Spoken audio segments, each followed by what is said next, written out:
our second example of a series circuit with a random unknown. We're going to begin our process the same way as we did before by first filling in our known values. So the first thing we see here is that we have a V1 of 20 volts. Don't have any other voltages. Looking at our resistance, we have an R1 of 1 k ohm. We have an R2 of 1.8 k ohms. We have an R3 of 1.2 k ohms, and we have a PT of 2.4 watts. So saving power till last, looking for 2 of 3. The first one I can calculate is my I1 because I have my V1 and my R1. So I punched. In order to calculate I1, I've got to put my 20 volts of V1 over my 1 k ohm of R1, and this gives me a fraction, but if I hit engineering, it gives me my current I1 of 20 milliamps. Knowing my rules for series current, I understand that now I have all the currents and I can fill in all of those blanks.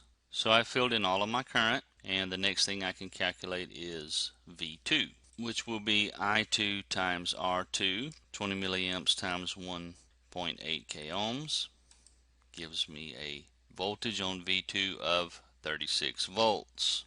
Same process for V3. I3 times R3. Just change the value of R3, and now I have the voltage on V2. So what is the next thing that I can calculate? I can't calculate V4 yet. What about VT? I can calculate VT using my power formula because I have PT and I have IT. So if we look at this formula right here, if we were to say VT would be equal to the PT, which I was given, over the IT, then we could determine what the total voltage of this circuit would be. So looking at the formula here, I put the total power, 2.4, over the total current of 20 milliamps. This gives me my answer for VT of 120 volts. So I'll go ahead and enter that value here at VT. At this point, there's a couple of different options. We could calculate V4, and what I need to calculate next would be V4, and basically we can calculate V4 like this by rearranging the series rule. So V4 is going to be equal to VT minus the summation of V1, V2, and V3. So I'll enter those amounts into my calculator, 120 for my VT, then my other three voltage amounts. When I hit equals, it gives me the value of V4. Next, I'd like to calculate RT.